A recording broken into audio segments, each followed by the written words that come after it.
And this is another important point. What got you here won't get you there is one of these credos. It's one of these heuristics, one of these best practices here in the Valley. And so if what got you here was, a bunch of folks who come up with great ideas and who have great culture, will work for small amounts of money, they're new to the business, they got fresh ideas, but then you start having millions of people and servers and contracts, you need people who've done this before.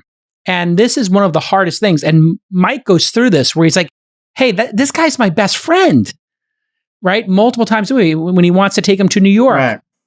But he's my best friend. And this is one of the hardest things in business. I see it over and over again, where three great friends build a company. And then all of a sudden, one of them was in charge of product, one of them was in charge of sales, one of them was the CEO. And then all of a sudden, the person who's doing sales, they don't hit their numbers. They've never done sales before. And then you got to bring in somebody who's a VP of sales who's done it before, who's had 50 people working for him. This person's never had anybody working for him. And they got 12 people working for him. And those people hate him because they don't know how to, run the department. And this is that moment where the company moves from trying to figure out product market fit and then becomes an at-scale company.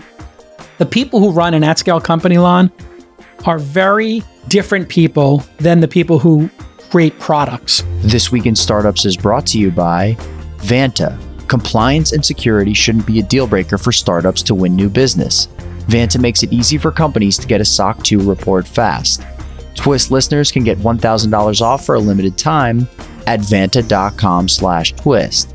Embroker's startup insurance program helps startups secure the most important types of insurance at a lower cost and with less hassle.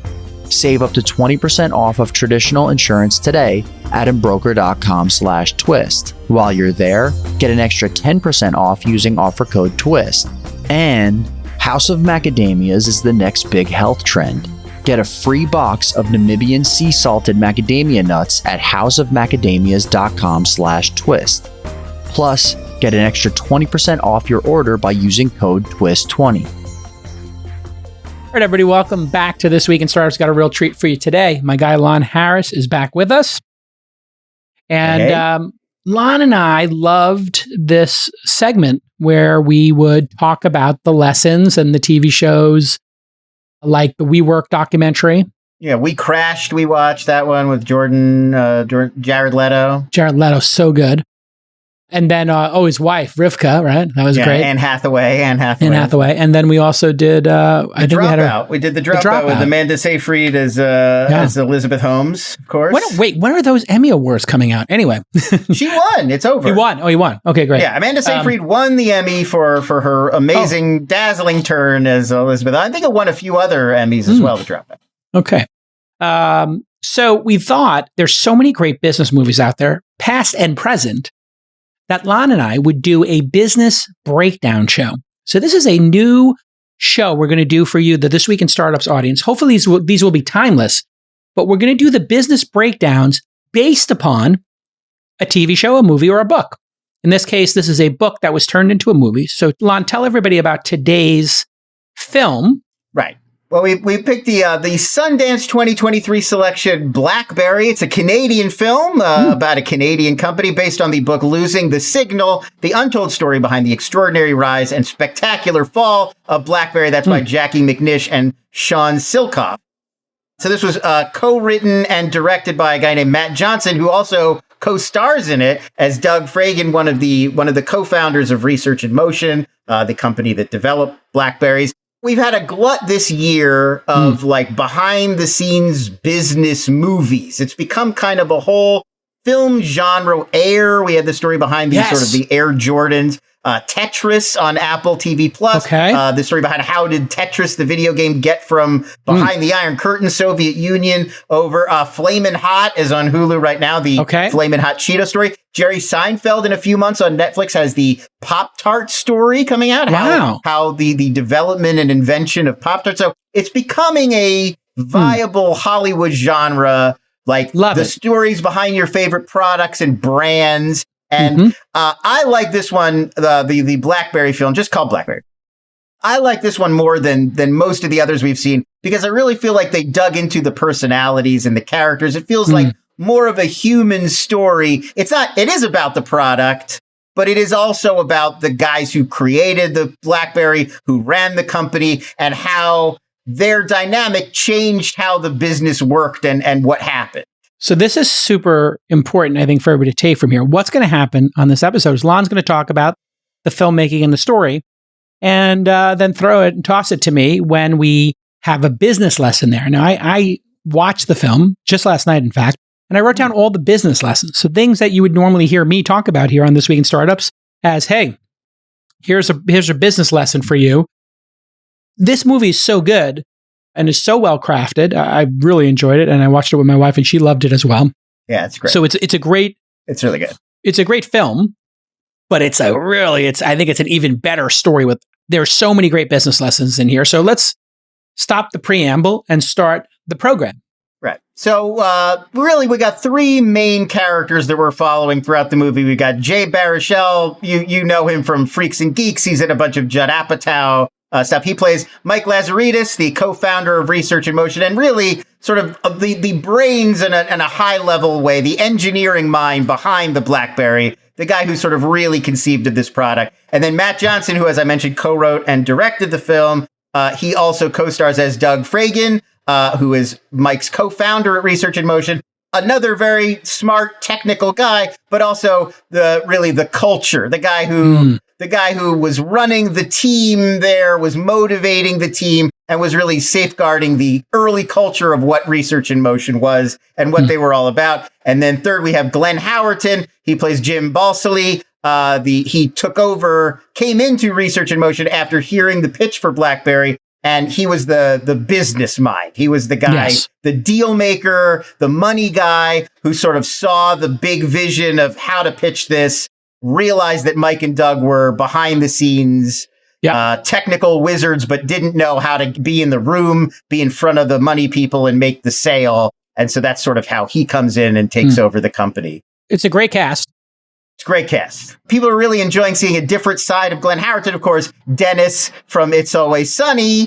I don't watch that show, but yeah. Oh, he's really funny on It's Always Sunny in Philadelphia, but it's a very, very different Dennis Reynolds, a very different kind of character. And I think that this is, for a lot of people, myself included, this is really the first time seeing him in a more dramatic role, and he nails it. He's fantastic. And this little trio have some great dynamics. If you were to compare their dynamics to other popular dynamics in the history of business, Glenn is a hard-charging, bit of an a-hole. Not a bit. I mean, as the movie goes on, he gets more and more. Man, no. Yeah, I mean, he somewhere between a confidence man, but also a Harvard MBA, apparently, or he went to Harvard. I don't know if he got his MBA from there. But Jim Balsillie? I think it's Balsillie, but people, as a joke throughout the movie, people keep mispronouncing it Balsillie, which he does not like. Balsillie, yes, yeah. So I'm going to go with Balsillie. Just such a great character. Matt is kind of the lovable, goofy, heartfelt guy who's the soul of the company. He likes to host movie night. He's your culture guy, right? He's a pure culture guy. Makes everybody feel great. And then Jay is kind of playing a sort of a genius, Larry Page type, maybe a little bit awkward, not exactly on the spectrum, but not exactly off the spectrum, but maybe more of a Zuckerberg type, let's say, or a Bill Gates type. I think it's that he's got the ideas, he's got all of this insight, but he's not the best at communicating it to a lay person audience. Yes. He's good with technical people, but regular people, there's a communication breakdown, which you sometimes do see, I think, with engineering geniuses. It is sometimes hard for them to condense what they know into something a regular non-computer scientist can understand. And I think this is our first lesson that we'll go to here, which is what makes for great companies is typically multiple co-founders. So having 2 or 3 co-founders in a company that complement each other. Now, listen, each of these people is flawed in some ways, but they do complement each other because Mike can focus in as the co-founder, on building the product, and he's a product genius, and give him 24 hours, he's going to come back with something great. Doug will keep the troops happy and host movie night, keep the culture going while Mike is heads down. And then Jim, you send to war. He will threaten to sue people. He will jump on a plane. He'll chase somebody down. He does not care. He's a rabid dog. And that's really complementary. So we look for that actually when we invest in companies, 2 or 3 co-founders who can complement each other, whether it's Larry Page and Sergey Brin, or Bill Gates, Steve Ballmer, and the third founder who passed away, Paul Allen. You usually have 2 or 3 folks, and hopefully they complement each other. Okay. And I think one thing the movie gets around to by the end too is understanding those roles. It's not just having a good balance with your co-founders, but understanding this is the job I do, this is the job they do, and sort of understanding. Because I think we get over the course of the film, Mike starts to look at Jim and realize Jim's having all this success. People are seeing him as the leader, and he starts emulating, and not necessarily all of the best qualities. No. And I think starts to sort of ape some of the negative qualities he sees in Jim as well. And I think that there is an understanding of Mike needed to understand his role was the smart guy who's going to be like, we can't do it that way. We have to do it this way. It won't work to do that. We have to do it like this, and not to sort of take his eye off the ball that way. Yeah. And Doug stays consistent. He probably has the most grounding. The other 2 are the flawed characters, right? So in some ways, you have Jim and Mike in some sort of dance, and Doug is, kind of the most level-headed. Hey, let's build a great product guy. He's our audience surrogate too. He's the guy we kind of view the rise and fall through his more stable kind of perspective. I mean, he's not technically the narrator, but I feel like he's the relatable character that we're watching these 2 other eccentrics from his POV, I feel like. Now, I remember this company because I grew up in IT. I remember Blackberry arriving on the scene. So do you. Yeah, all of us who lived through this era remember the sudden, because it did feel very quickly, even compared to a lot of other hot products. It felt like all of a sudden you'd never heard of a Blackberry, and then everybody had a Blackberry. Yeah, and this is when the concept on a business basis comes in of market pull. This product didn't just have product market fit. In the beginning of the film, they start to figure out product market fit, but then it became such a status item. It was so effective at doing what it did. The product was so transcendent and had no competitors and was so technologically unique in how they were able to send data that it really had market pull. And they knew they had it because they literally they sold so many of these. They were breaking the networks. And this is something I had forgotten. Yeah. There were many times in the 90s when the BlackBerry network would go down in New York. I'd forgotten about that. I had forgotten about that. And so you just think, it literally is like when Twitter first started, the fail whale. One of the signs that you're doing great in business is you have so much market pull on that your service cannot handle it. Your cars are sold out. There was a period of time when Tesla's was a 2-year wait. And so ramping up and scaling is very hard. If you get market pull, your organization, Lon, goes from trying to find product market fit to trying to fill consumer demand. So your company, the entire mindset of the company is trying to figure out product market fit and solve problems. And then all of a sudden, boom, like lightning. When you get product market fit, the consumer demand becomes so overwhelming, it can literally just break the company. And this company almost broke from it, just like Twitter almost did. If you're a SaaS or services company that stores customer data in the cloud, then you need to be SOC 2 compliant. You knew that, from a third party. And you need that third party to close big deals. And if you want to get compliant easier and faster, you need to use Vanta, V-A-N-T-A. Vanta makes it so easy for you to get and renew your SOC 2. On average, Vanta customers are SOC 2 compliant in just 2 to 4 weeks. Compare that to 3 to 5 months without Vanta. And Vanta can save you hundreds of hours of manual work and up to 85% of compliance costs. This is a total no-brainer. And Vanta does more than just SOC 2 compliance. They also automate up to 90% compliance for GDPR, HIPAA, and more. You can't afford to lose out on major customers. We all know that. Listen, it's a hard year. Last year was hard. You can't lose those major customers because you don't have your compliance dialed in. Just work with Vanta. Get your compliance automated and tight is right. Lock down those big deals. Here's the best part. Vanta is going to give you $1,000 off. That's 10 hundies. Get $1,000 off at vanta.com/twist. That's vanta.com/twist for $1,000 off your SOC 2. Okay, let's continue because there's multiple, they kind of structured this into a couple of, key moments in the history of the company. Right. So it's probably a good way for us to analyze it. Yeah. So I noticed this is it's the same thing Sorkin did with his Jobs screenplay, the Steve Jobs profile that he did, where you sort of rather than the full scope of everything that happened, which could be sort of overwhelming. Yes.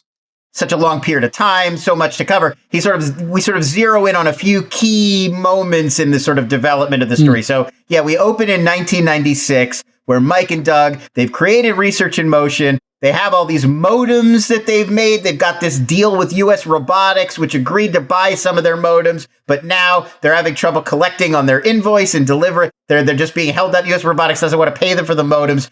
That's put them in a real cash hole. But they also have this idea that Mike sort of developed for this thing they're calling a pocket link, which is Mike has sort of come to this realization that there are these internet signals that you could potentially, that are just out there already. You wouldn't have to send them yourself. You could sort of tap into this pre-existing internet network and use it to send emails. And so he has this idea for a device that would be in your pocket, but you could use it to check emails. It doesn't sound super impressive in 2023, but in 1996, emails in your pocket was remarkable. So he goes and he's pitching it around to various companies. One of the companies he pitches it to, Jim Balsillie, is an executive there. He hears the pitch. He realizes right away, this is an interesting product. There's something there, but he doesn't like the name Pocket Link. And these two guys who have come in, these two dorks, who don't know how to present themselves, who don't know how to present their ideas in a professional way, they're not going to get there. At the same time, because of his personality and his antisocial tendencies, Jim he's on the outs with his prior employer. Yeah. So he sort of puts a few things together, seizes this moment, lies to the guys at Research in Motion and sort of tells them he's doing this entrepreneurially on his own merit, doesn't tell them he's been fired from his other job. No. So he goes to them and says, here's what I'm going to do. I'm going to buy a chunk of your company. You're going to make me the CEO. And I'm going to put this on the right track. And this is a great moment for me to jump in because he actually acts as their angel investor. He offers $20K for 50%. They have a little negotiation. He winds up buying a third of the company for $150K, which would be a $450K valuation, $450,000 valuation, which at the time would not be unheard of. Low 1 or 2 million would probably be more appropriate, but this is a company that was really damaged. But makes a cardinal sin. He does no due diligence. And if he had done due diligence, he would know they were $1.6 million in debt. Yeah. So now he puts the $150K in, they're in debt, and he has to mortgage his house. And so this is another major business lesson, which is the burning the boats, which is something they always talk about in Silicon Valley. Sometimes you just got to burn the boats as part of the strategy, which is we're not going back to the homeland. We got to the new world, we burned the boats, and now we're going to fight our way through this new world. All right. And that's the burning the boats moment, or as my friend Ruloff at Sequoia would say, the crucible moment. He's got to make this work because he has literally nothing. He's been fired. He put all his money into this and he just put his mortgage into it. And man, does that create a ton of pressure, which then spurs them to action. If they had been overfunded, like we see in today's era, Lon, right, there would be no need for them to, get that make it or break it deal in New York from whatever the company was that becomes Verizon. Bell Atlantic. Oh yeah, Bell Atlantic then becomes Verizon. They wouldn't need to hustle. So you have the pressure starts to build. No pressure, right. No diamonds. That is Mike's. We see that Mike, as an engineer, as a science guy, and as a STEM guy, his whole perspective is: I need time. I need months of testing. This isn't. I need to do this. I need to check this. I need to check that. And that's what they would have done without Jim there lighting a fire under them. Tomorrow. The meeting is tomorrow. Yep. They would have taken months to put this item together. And that's where, at some point, Jim says, "Listen to Mike. Perfect is the enemy of good." Where he says, "You know what perfect is? The enemy of good."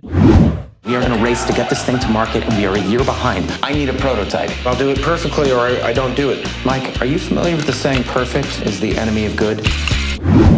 Which is, something Reid Hoffman gets credited with this, and many people have said it before Reid, but he said, if you're not embarrassed by your MVP, you waited too long to ship kind of situation, you got to really get your product out there.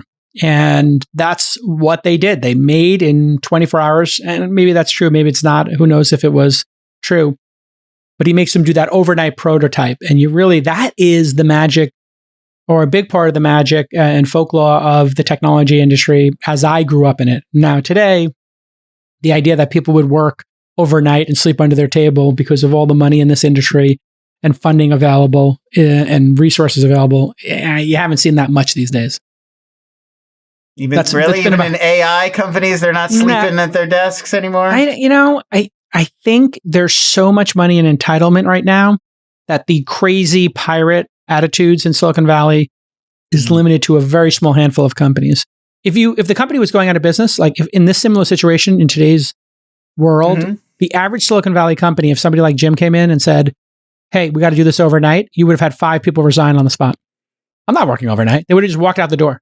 Whereas in that era, people would have been like, well, what else am I going to do? I'm just an engineer. And that is, a point I was going to bring up a little later, but I'll bring up now. The engineers in this are treated horribly. The technical people are considered like plebes. They're just like necessary evils. They're just, a means to an end, as opposed to the stars of their own show. And I think it's like really interesting to watch that for me, because I forgot that era. I was an IT guy and I got treated terribly. People were just like, oh, IT guy, just like I was like the photocopy repairman. Yeah. And I mean, you could really see it. I think both Glenn Howerton and Michael Ironside, who plays the guy who gets brought in to be the sort of the COO, the sort of hard ass COO who sort of whips them all into shape. They walk around with so much confidence. The business guys, the deal guys were so clearly in charge. They're the alphas in that office. They're walking around with all the confidence. And all the other guys are the cubicle jockeys. They're the developers, the coders are the low level. Code monkeys. They're the geeks. Yeah. And we even see there's a moment in the movie, we'll talk about it a little bit, where they bring in these sort of elite developers from Apple and Google and all these sort of legendary companies later on. And you could really see the shift that like the balance of power kind of moves during the course of the film. Listen, I work with super early stage companies at launch, like literally year 0. They haven't even incorporated yet. And then we hit the Series A. People have thousands of dollars in MRR, and they've only raised a couple of $100,000 before that Series A, and they don't have their insurance set up. And in fact, we recently had a great startup that didn't have D&O, and we had to really stop everything because they were having board meetings. They were making massive decisions. There were legal issues. And they didn't have the basic D&O insurance that protects directors and officers. So we sent them right to Embroker. Embroker is business insurance built specifically for startups. A single application will help your startup get 4 quotes for 4 lines of coverage in 15 minutes. Think about that. 4 quotes, 4 lines, 15 minutes. And they're going to connect you with one of their expert brokers for unmatched service that goes beyond your policy. We use it at launch. It's easy peasy, lemon squeezy. It's easy breezy. What more do I need to tell you? I use it. I love it. A lot of our startups use it. They love it. Try Embroker today with the code TWIST, and you'll get 10% off their startup package. Embroker.com/twist. That's EMBROKER.com/twist. And use the code TWIST for 10% off. Okay, let's get back to this amazing episode. I love what happens next, because the next morning, ball silly. Right. And Mike fly to New York to meet with Bell Atlantic. They have this big meeting with Bell Atlantic, soon to be Verizon, where they kind of, they not only have to, it's the pitch. It's like they not only have to sort of present them with their idea, but then really sell them on why is this a game changer. Yeah. And this to me was a magical moment. Mike forgets the prototype in the car, which who knows if that was true or not, but that is, stuff like that happens. They, had flown over, they had worked overnight, flown there in the morning. He forgets he's probably tired. Anyway, he reclaims the device and they open it up and he gives it to the Bell Atlantic CEO, who, by the way, is an incredible actor. Saul Rubinek, a great character actor, a very, very memorable theatrical. I mean, was he also in Succession?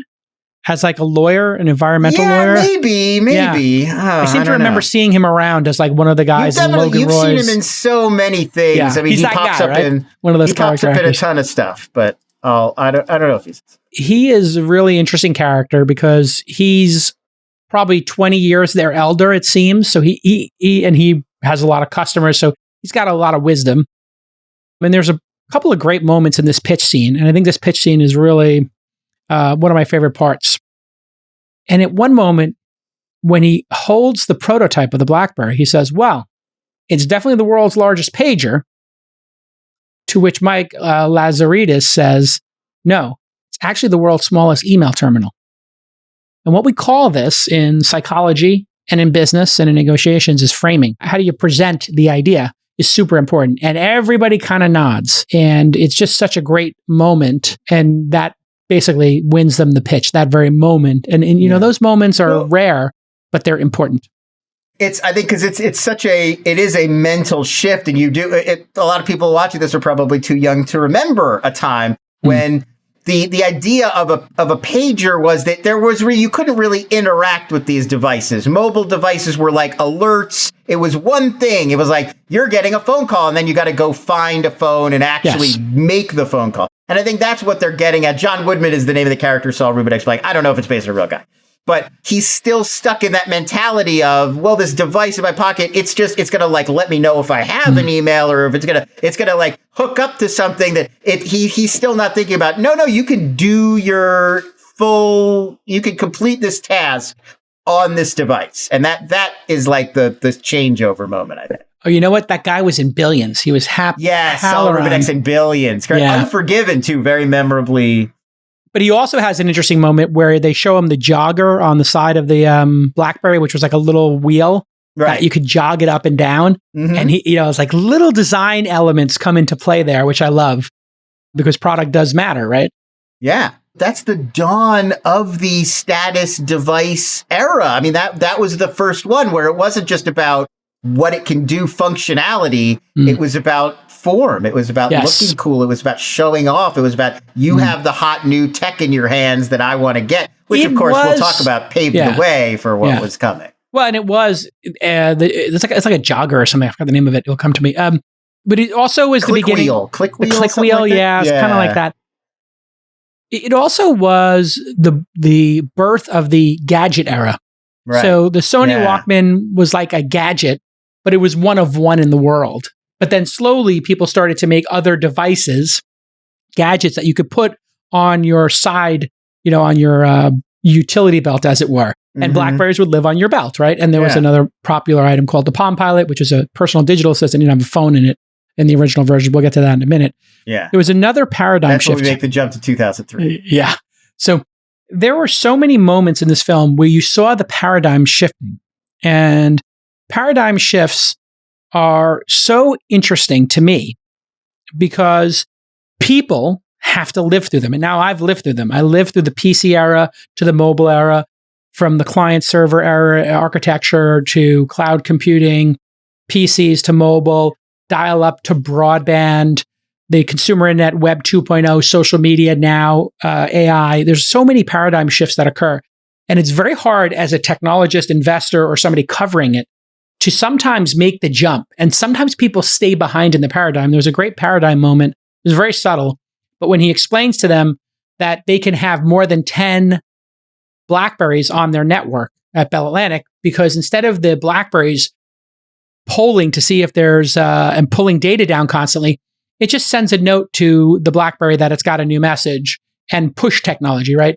And that was another one where people's brains are kind of broken. There's always that opportunity. And we see that now with ChatGPT and language models. Not perfect, but before we got on air here, we were brainstorming names for this segment. It was, interesting. It was an interesting tool, but at some point, ChatGPT will nail it and it will name the segment. So he nails the pitch and they need a name. And that's when Blackberry is actually born, right? In that moment. I did look that up. That is not true. The story of the origin of the Blackberry name in the movie is that Mike, when he's eating like a Danish or something in the car and he spills it, he gets a little Blackberry stain on his shirt. And then Jim sees it. That's where they get the idea from. That is not true. They thought when they designed it that the buttons on the Blackberry looked like seeds. And so they came up with, let's give it a fruit name. And then they just made a list of fruits. Love it. Went on the whiteboard and then we're like, Blackberry, that's the one. I looked this up because I thought that was such an interesting detail in the movie. And it's so interesting in the movie. If you were looking at your iPhone during the movie, you got pulled away. They didn't say a word. It was a nonverbal cue. He just gets the stain on his shirt, and then in the meeting, they zoom in on the stain. So if you're one of those people who's multitasking in a movie, which I do sometimes, this is how you miss things. So please put your phone away in the movie theater. Okay, let's jump to 2003. They sort of nail the pitch. Verizon, or what would soon be Verizon, is on board Bell Atlantic. They make the deal, and we cut to 2003. By this point, Research in Motion had gone public in 1997. Market cap, when we rejoined them, about 1 to 2 billion. And the big action of this middle chunk is that Palm CEO Carl Yankowski, played by the brilliant Carrie Elwes, he takes a meeting with Jim and Mike, and he tells them basically, if they don't agree to sell BlackBerry to him, he's going to just buy up their stock and take over their company regardless. And so he's sort of, they don't have a choice. He wants Palm to own BlackBerry, and he's going to set out to do it. So Jim's plan to keep their company is, we've got to massively up our value. Like the valuation's got to go through the roof. Got to go up. Valuation's got to go up. It's too expensive for Carl Yankowski to just buy up all the shares and take over their company. So his big plan is start pumping up all of these sales numbers, but the engineers are telling him we can't, for exactly the reason that you mentioned. If too many BlackBerries are on the network at one time, it's going to stop working. We're going to crash the entire network. Yep. There's no way to do it. We can't figure it out. So this is the real sort of conflict of this middle section. Jim ends up going to the salespeople and telling them to go ahead and start selling more BlackBerries. Yep. Anyway, just like as you mentioned, he'd rather apologize later than ask for permission. And this is also when the sales guys come up with the winning idea, which is you're really selling it by getting these in the hands of well-to-do people, good-looking people, wealthy people, well-heeled people. Gadget as a status symbol. Right. Your technology is a status symbol. Right. Put them in places where a lot of other people who have a lot of money are going to see them, and they're going to be like, what is that thing that they're using? I need one too. And that's when it really takes off, because they make BlackBerry a status thing that everybody wants to be seen having. And so this is really important in terms of marketing. Are you marketing to everybody? Or are you marketing to a beachhead market? So when we talk about startups, you usually have some beachhead market. You have some ideal customer profile. And the ideal customer profile here was a rich guy who was at a tennis club or smoking a cigar, who had a 6-figure salary and an expense account, so they could afford to buy one of these and pay for it. And these BlackBerries would, of course, because you're using them out and about, they're portable by design. There's a in-person, over-the-shoulder type virality to them. So they told good-looking members of their sales team, just go and, show it to people, or just be laughing looking at it. Right. And go to a cigar bar, go to a country club, go to a high-end bar, and look at your BlackBerry and laugh, and you're engaging with it, and you're checking your emails, and make other people want one. Good boiler room vibe at that moment. Did you notice that? It's like they come in with like stacks of business cards from people they met the night before at drinking scotch and smoking cigars, or at the tennis club, and they just slam them down on the salespeople's desk and say, "Go close this." And it reminded me of, you'd be at a party, or you'd be at a bar, and somebody would pull out an iPad, like in the early days when the iPad was first out. People would crowd around. What are you doing? Do you guys got games on there? What is it? Like it really, they capture how that really does happen very organically when you bring these kinds of gadgets into the public. This is another lesson for people. Technology used to, not be essentially part of your life in the real world. You use technology at your office, maybe on the margins at home. You got a video game console, or whatever, a PC, in your den. But it lived on two different desks. Like a little nook in your house, perhaps. By the kitchen, you had a shared computer, and then you had a computer on your desk at work. Yeah, it wasn't like this having gadgets with you in between. And it was actually seen as nerdy. Like a person who was obsessed with gadgets or technology, who always was playing around with stuff, was like, dork. You were Steve Urkel. Like if you go back and watch Family Matters, that's the Steve Urkel joke, is he's obsessed with technology and gadgetry because he's a dork, and it wasn't seen as cool. So the real world virality happens. I saw this happen with Uber, and other people have seen it happen with Postmates, DoorDash. Sure. Real world virality is you see something in the real world, like somebody ordering an Uber, and over the shoulder, they show you the Uber app, or you see the mustache on the front of a lift, right? And so this real world virality happens. Of course, that leads to too many people buying these things, and that means he crashes the server. Right. Okay. This is another big moment, because Mike realizes, like, I think Jim comes to him at one point. It's like, you told me you had the best. Why are the servers down? You told me you had the best engineers in the world. He said, no, I told you I have the best engineers in Canada. You said they were the best engineers in the world. I said they're the best engineers in Canada. And then Jim's like, all right, so he is of action. This is one of the things I love about Jim. So as a founder, if you're watching this, like the great part is that he takes action. And yeah, does he bend some rules? Yes. Does he break some laws? Yeah. But then if it bends, that's one thing. But if it breaks, not good. If it bends, that's funny. Yes. If it breaks, not funny. That's not funny. Not funny. So this is a moment of him bending, right? He's overloading the servers. That's bending. But continue on, Lon, with the story here, because he quickly starts to break stuff. Yeah, he's recruiting all this top engineering talent, and what he's finding is that it's very hard to get people to leave companies like Google and Microsoft. They've got contracts, they've got very lucrative options or whatever. And so what he starts doing is he's backdating these stock options. He's like, I'm going to give you stock, but we're going to backdate it like if you had it before Blackberry became a huge company, and you'll be granted into all of these extra back channel earnings, millions and millions of dollars to these guys to recruit them that he didn't have on hand. I mean, I think that's the big thing is he knew he needed to spend millions of dollars to bring these guys in. He knew he needed them on his team. He didn't have that kind of cash on hand. So he's manipulating these stock deals to give them these bigger rewards to come work for him. This, by the way, became a bit of common practice. Apple got caught up in this. A bunch of people got caught up in this in the 2000 turn of the century kind of time period, because what happened at that time period was you would say to somebody, listen, we have this document, and instead of having your options start on 2003, if we put it at 2001, the stock price was $1, now it's 13. Right. So that doesn't cost me anything. So who's actually paying for that cost is what you're left to wonder. Why doesn't everybody do that? Why doesn't everybody give those? Well, we find out later why. Right. And we'll explain it in more detail as we go. In the short term, it works, and he wins over Rich Sommer from Mad Men, plays one of the Google engineers who come over. Sungwon Cho, who's an old school YouTuber, plays another one of the engineers who comes in. It was nice to see him. Anyway, so they come on board, and they do start to figure out this problem, how to condense the data so they can get a lot more people using their Blackberries all at one time without expanding Verizon's network any further. That they can't control that. They don't have a power of that. As well, Jim brings in Charles Purdy to come in as CEO. Oh, we already mentioned Michael Ironside as this sort of gruff, hard ass, and that really is this moment where the culture behind the scenes at Research in Motion shifts. It was this very community-driven, developer-driven culture that sort of Doug was sort of sitting on top of. A lot of fun, a lot of movie nights. We see them hanging out, watching Raiders of the Lost Ark together, even during a high-pressure moment for the business. And this is when Charles Purdy comes in, he's like, that's over. No more movies. We're not goofing around. This is a business. You're here to work. Yep. And lays down the law in sort of that way. And they wind up solving the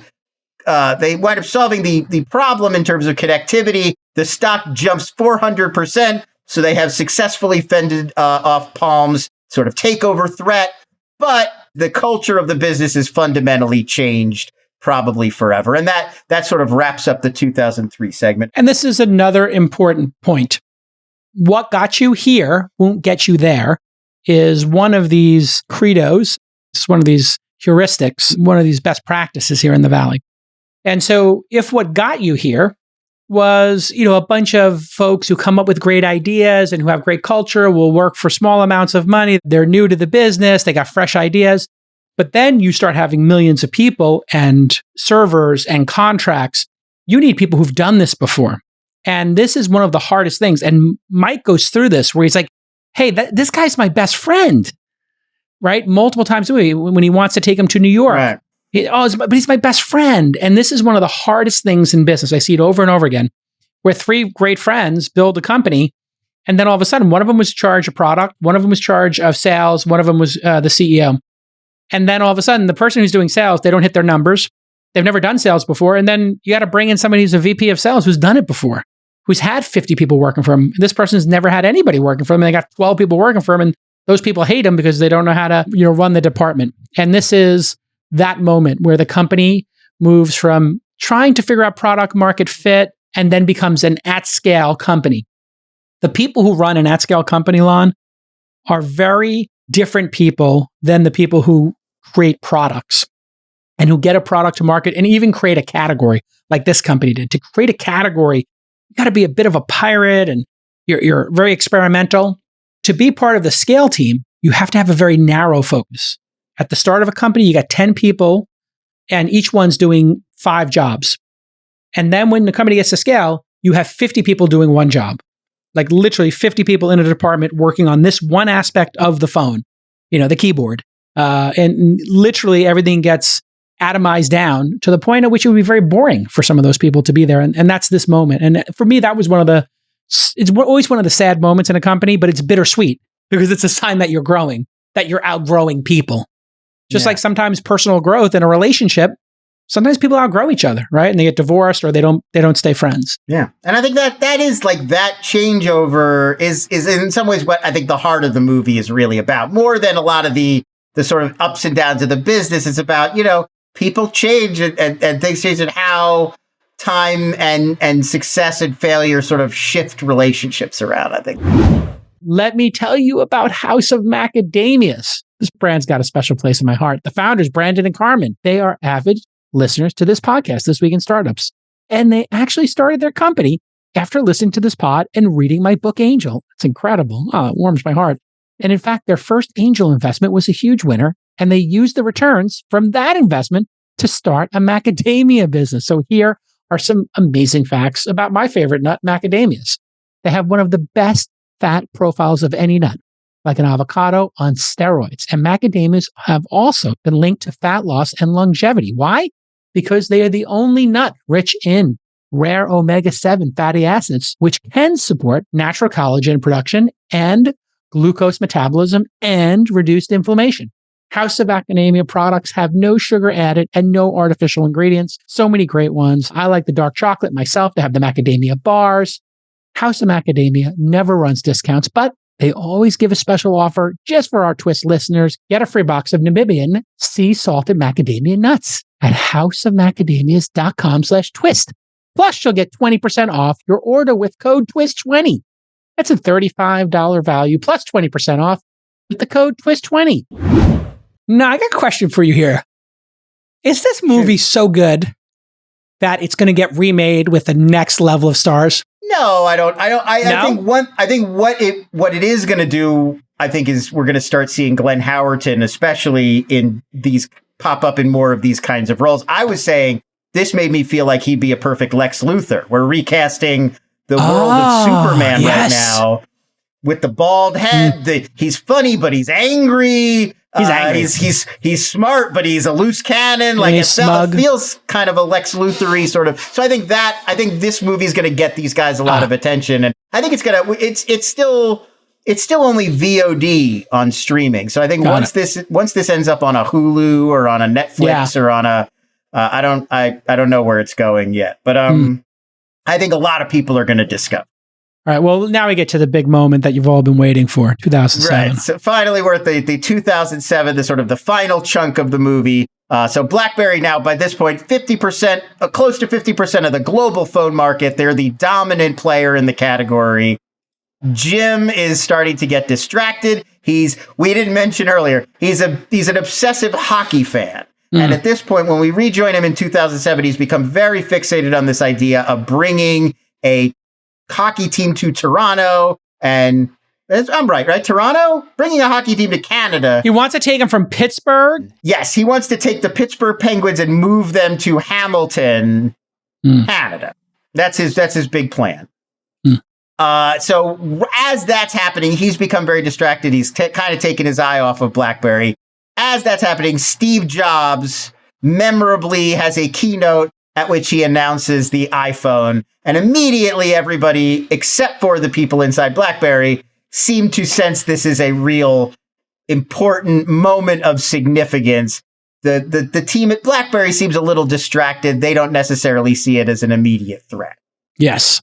Although some people, there's a great scene, and it's a throwaway scene, where two of the engineers, camera sort of cuts over to them during one of these chaotic moments. The show Research in Motion, they're watching the Apple keynote. So they're watching the Steve Jobs keynote in in real time. But he says, hey, they got an app store coming, and it's going to developers are going to be, any developer can put an app in the app store. Yeah, third-party developers. Third-party developers. This is another paradigm shift. And, if you look at the iPhone, it had multiple paradigm shifting attributes to it. There was, of course, the fact that it didn't have a keyboard. Now, was that the revolution, the touchscreen? No, touchscreens had existed before. I would argue that the bigger piece to it in its success was the third-party developer platform. That's just my belief. Now, of course, some people might argue, the keyboard versus not having a keyboard, but I actually think it was. From my memory, yeah, when iPhone was new and everybody wanted one, it was the big colorful screen / touch screen that no more would you have this little tiny black and white kind of screen, full color, looked like a computer screen in your pocket. That was maybe the biggest one. Yeah. And then the other one was third-party app store, games, videos, not videos. Yeah, like people, you'd be able to pull up other stuff beyond just the internet browser on your iPhone. The browser was amazing, too, because BlackBerry browser just didn't get the job done. Looking at stuff in a BlackBerry browser was it was a last-ditch effort, Yeah, to me, it was really that screen. It was, we're going from... It was like the a Game Boy style to the full PS Vita or whatever. So maybe it's too paradigm. I mean, that might explain in some ways the amount of market pull this thing had was that it had two paradigm shifts happening at the same time. Because I think it was when you make a very compelling case that it was the screen, and it's got me now thinking maybe Lon's right here. It was the screen. But then when you started seeing those apps showing up, it was like getting a new phone up and seeing it. It was just like, oh my God, it really is a computer. That's the difference. BlackBerry feels like an email terminal in your pocket, but the iPhone felt like a full computer. Yeah. Yeah. So people keep bringing I think the movie does a really good job of, over the course of a few scenes, more and more people start bringing it up to Mike. Hey, have you seen this Jobs thing? Have you seen what Apple's doing? What do you think of the iPhone? And it gets out there in the world very quickly. Everybody's kind of looking for what BlackBerry is going to do.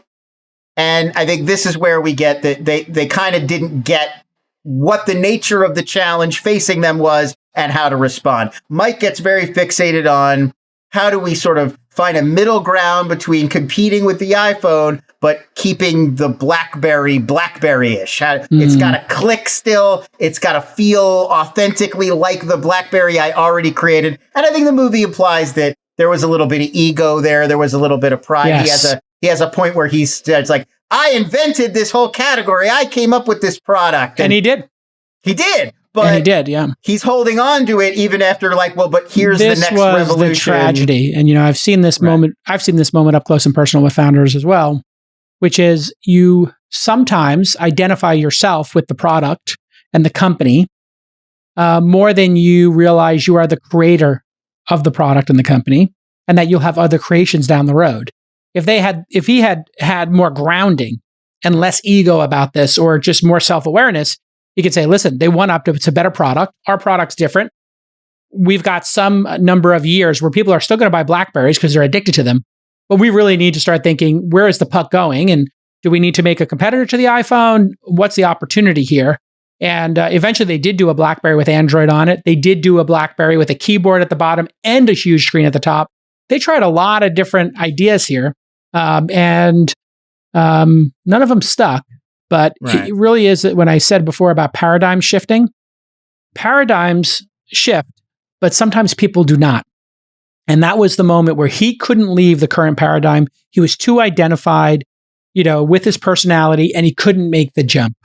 Whether it's jumping from gas-powered cars to electric-powered cars, from search to now ChatGPT, from desktop to mobile, from, installing software to, renting it per month. And then his standards start to change, and he never wanted to build stuff in China. And then there's a pallet of phones from Shenzhen, where I've actually been. So it's interesting for me to see the word Shenzhen on the side. Right. The whole movie, he's really resisted to ideas of farming out manufacturing to China, because in his personal experience, one of the things that motivated him early in the movie, when products are manufactured on the cheap in China, they don't hold up as well. No. Their quality is lower.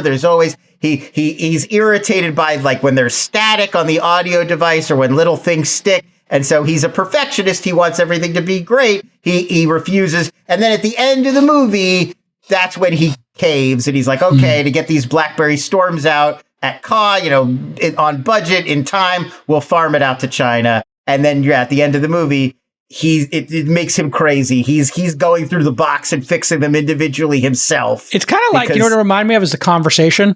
Yes. You and I are students of film. For those of you who haven't seen The Conversation with Gene Hackman, there's like somebody loses their mind kind of moment with technology somehow being at the crux of it.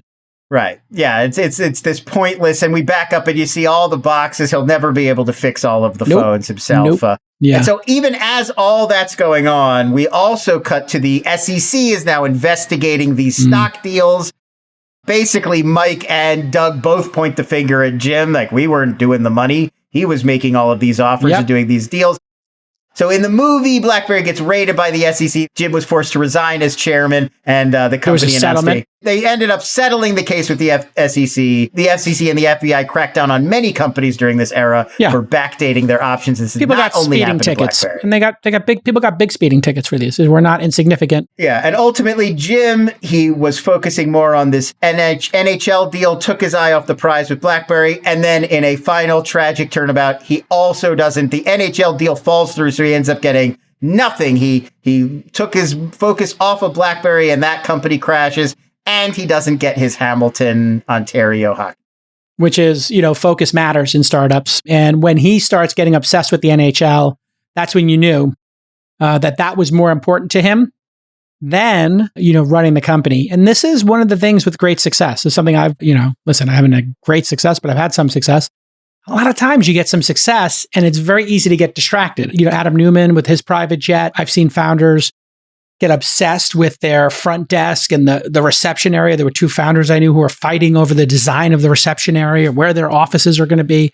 Anything that's not the team, the product, or the customer, I get worried when founders are obsessing over it, right? Team, product, customer. Outside of those three things, I mean, sure, there are some things that could be important, like an office space could be important, I guess, but it's not the most important. And man, he when he blows a gasket, and he basically, one of the things I realized is there was some dramatic foreshadowing. At one point, Mike says to Jim, when they're on the way to that first meeting to show Bell Atlantic the phone, the Blackberry prototype, he says, let's make a deal that we'll never lie to each other. Mm-hmm. And they kind of let that one float for it. You notice that they let it float for a minute, and they kind of zoom in on Jim, if I remember correctly. And he's like, okay, I guess, kind of lukewarm, agrees to it, knowing full well that he is a manipulator and liar, at least according to this telling of the story. Who knows what's actually true? I just want to make sure people understand this. Everything we've said right now is based on the movie. We have some information that's true or not. People, Obviously, they didn't have like a transcript here to go to. And I think there's plenty of places online where people will debate what's real and what's not. This is more like a social network type of thing. There was a book. That book presumably was very carefully researched. But now we're kind of riffing on the ideas in the book, and it's taken on an element of fictionalization for sure. Yes. That takes us to the end. We get some updates on what happened to everyone during the end credits. Verizon sued Research in Motion for $500 million to cover their losses. Almost all the Blackberry storms, that final product they came up with to sort of be their iPhone killer. Most of them were returned or replaced due to manufacturing errors. Lazaridis resigns in 2012. Balsillie avoids jail time, and Doug Fragan sold his stock near the peak of its value in 2007, and according to the film, at least, is now one of the richest people in tech or in America, or is a very wealthy man. I wonder, I got to think he owned, even with the dilution and everything, if he was a co-founder, maybe he owned a third or 25%, got watered down to 5 or 10%. But if he did sell nearish the peak, it would be billions of dollars. Yeah. And I've never met him, and I don't know his net worth, but I'm sure it's not insignificant. Yeah. So, it's unfortunately... Forbes has him. Let's see what Forbes says. Well, it's, it says over a billion, 1.7. It said 1.7 billion in November. Yeah. An estimate from a Canadian business publication. But, it's hard to know. Yeah, Forbes just says 1 billion. That's their guess. So, I guess 1 billion ain't what it was back in the day, but it's pretty darn good. It's more than Lon and I have. Yeah, Lon and I have. But that is very important. That moment is an important one. Who gets rich with stocks going up and down like this? Lon, there's one camp that says you got to ride your winners. So hey, a stock is going up, you don't want to sell it. But then there's also a point at which a stock is irrationally valued, and you probably want to sell some of it, right? A very important moment in time. How do I deal with that? When we have an investment that goes 50 or 100x and we have a chance to sell some of our shares, we sell 10 or 20%. And then if it doubles again, and maybe we'll sell 10 or 20% again, and then we'll hold, let's call it 60, 70, 80, 90% for when the IPO happens, right? And so with Uber, I sold some shares back to the company and to Masayoshi-san before it went public, and I still own a whole bunch. And just yesterday and today, Lon, you'll be happy to know that Uber is now back at its IPO price that I've been holding it at all this time. But I'm still holding it because, hey, look, it is now becoming a profitable company, right? Who it's knows? A new crucible moment. Uber's not going anywhere right now. Well, let's, people still need to Uber places, I guess. Yeah. Well, I mean, there and when you look at the Uber, there was so many distracting moments there, so many different things that were distracting them. And now, the company's kind of settled down. They got rid of all these excessive businesses. Right. They had a lot of international ones that weren't working, and they have just focused on the things that are working. And really focused on three things: their trucking business, their food business, and obviously ride sharing. So many important lessons here. No pressure, no diamonds. Yeah, I love that one. But I love the closing credits where they say Doug did that. There is a thing that we didn't talk about here. There were multiple times, Lon, where they were faking it until they make it.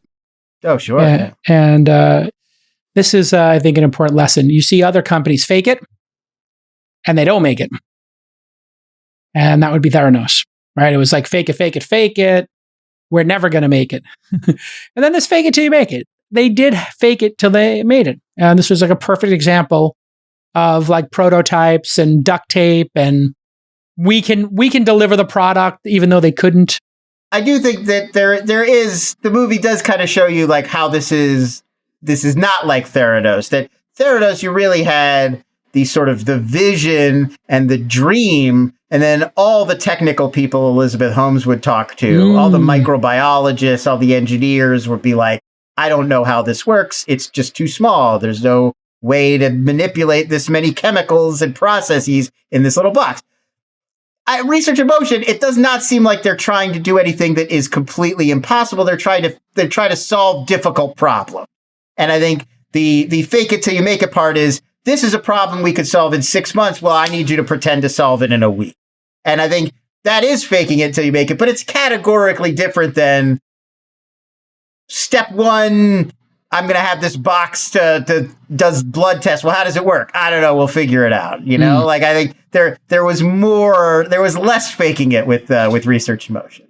Yeah. This reminded me also, just as we wrap up here on the story, abrasive people, people who are difficult, are sometimes the ones who actually really have outlier success and succeed. And Don Valentine, who is the founder of Sequoia Capital, at one point, he pulled some young partner aside and he said, listen, let me explain something to you with these 4 quadrants. And he drew a 4-quadrant chart. And at one side, it said easy to get along with, hard to get along with. On the other axis, it said normal. And the other end, it said brilliant. And he said, sometimes we make money with brilliant people who are easy to get along with. Most often, we make money with brilliant people who are hard to get along with. We really make people with normal people who are easy to get along with. And so when you think about it, this movie had brilliant people, some who are easy to get along with, Mike, and then Jim, very hard to get along with, right? But also brilliant in his own. They kind of made him into a bit of a villain here. I don't know that he was as bad of a villain as they make him out to be, if I'm being honest. Well, I think it's the perspective of the movie is definitely, I mean, the writer-director cast himself as Doug.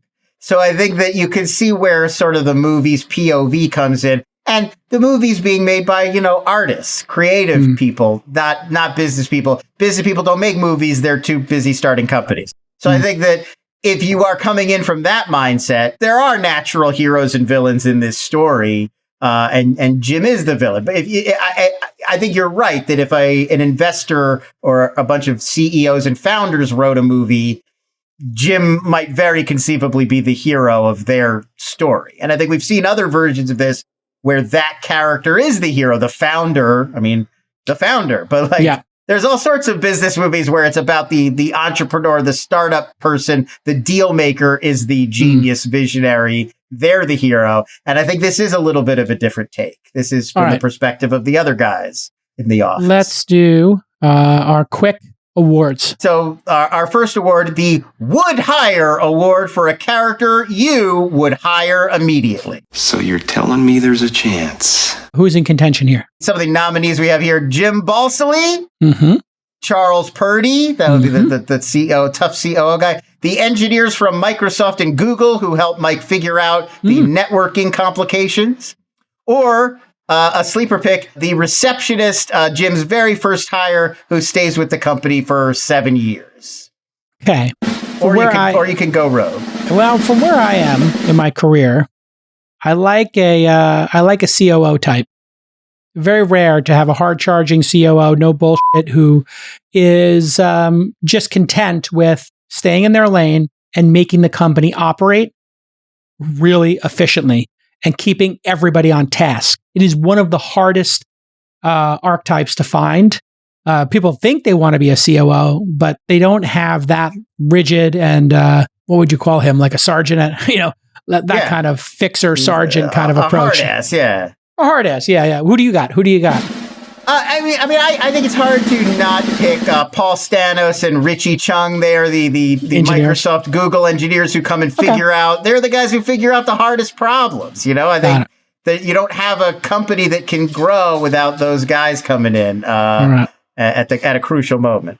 All right, so our next award, the Would Fire Award for the character you I like these would awards. fire immediately. You're fired. Our nominees are the engineers who are constantly goofing off at movie night. You've got Doug himself, who's he's got an attitude. He's sort of resistant to any and all change. We've also got Jim Balsillie. He's doing fraud. He could be a difficult guy and very distracted towards the end of the movie. And we've also highlighted the skinny, nervous sales guy who seems incredibly ineffective. When he chews out. Yeah. This is interesting. This is an interesting one. I might go with Doug, the co-founder, and I'll, without knowing him or his role and the accuracy of the film, I will say sometimes those folks can be a blocker. So later on, I might have encouraged that person to take a role on the board or in the lab with new products, right? You kind of find a little sandbox for that person to have their skills to keep them in the company without having them hold the company back, right? There's no reason for someone like Doug, who seemed to be like really creative and really 0 to 1 and good in a small group, to put them in a big machine. They kind of get lost and they're kind of odd. And then people kind of treat them as this oddity inside the company. So for its own optimization, I would have created a laboratory and said, hey, you go work on new stuff, right? Just like they had, and Sergey Brin's not the perfect analogy here, but in Google, Sergey Brin created the X area where they did autonomous driving and the balloon thing that was going to serve internet before low Earth orbit satellites started working. And Sergey's got that kind of crazy mind where he can dream up amazing products.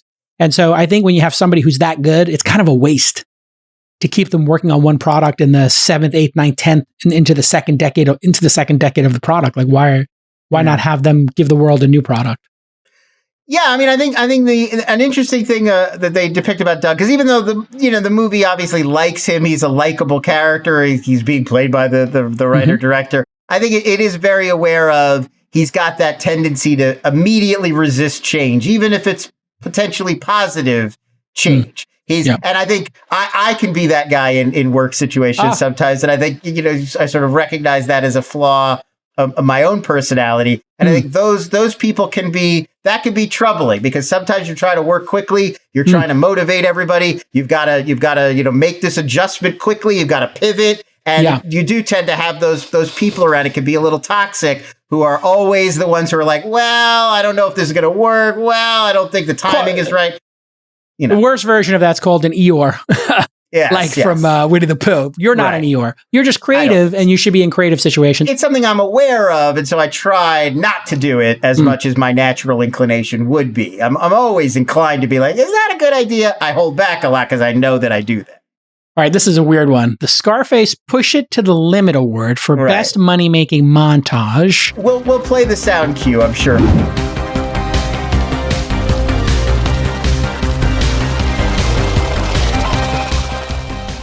There's a beat in the movie Scarface where he's gotten rid of his main competition. He's taken over the Miami business himself. He's starting to really see a lot of money. He's got market pull.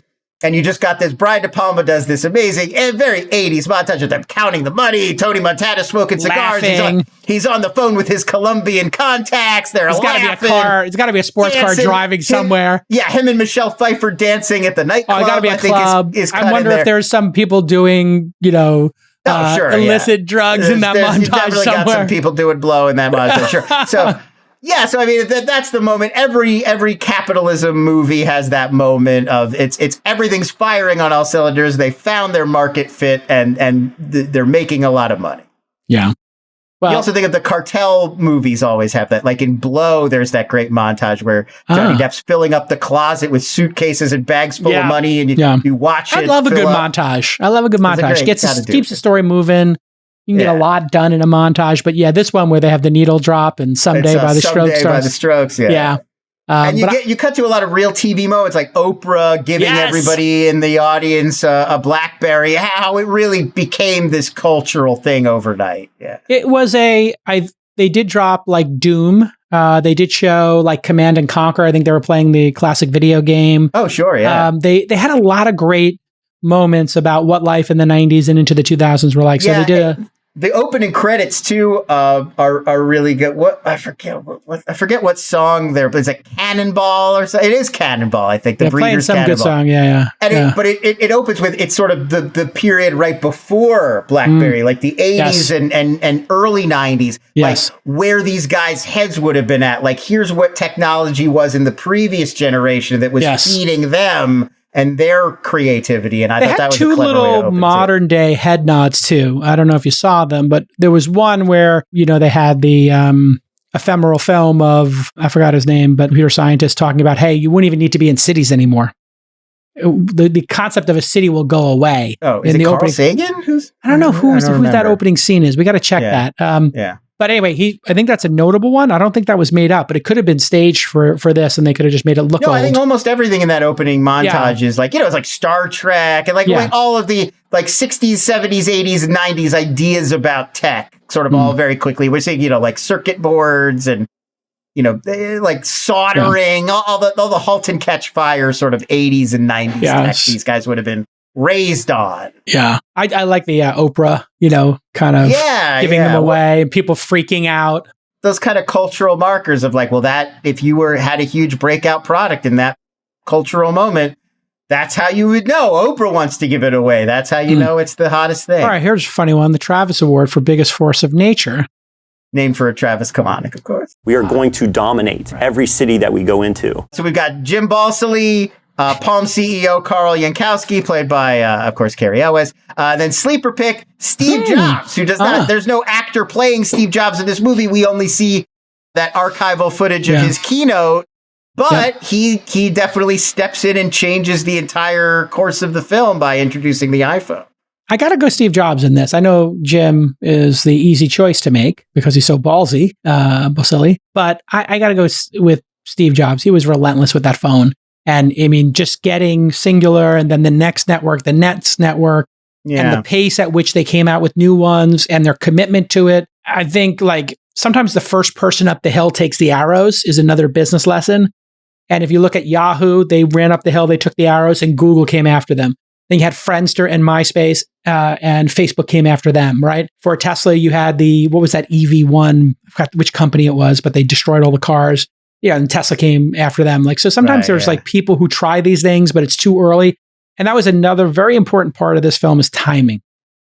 Timing is so critically important. Timing can make the company the entrepreneur, or it can break the entrepreneur.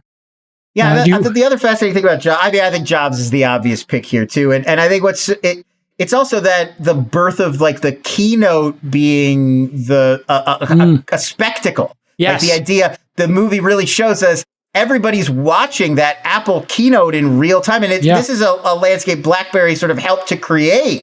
is making gadgets such a big thing that people were interested enough to watch a business person doing a keynote. But of course, you think about today, Comic-Con, the Game Awards, we're constantly watching keynotes.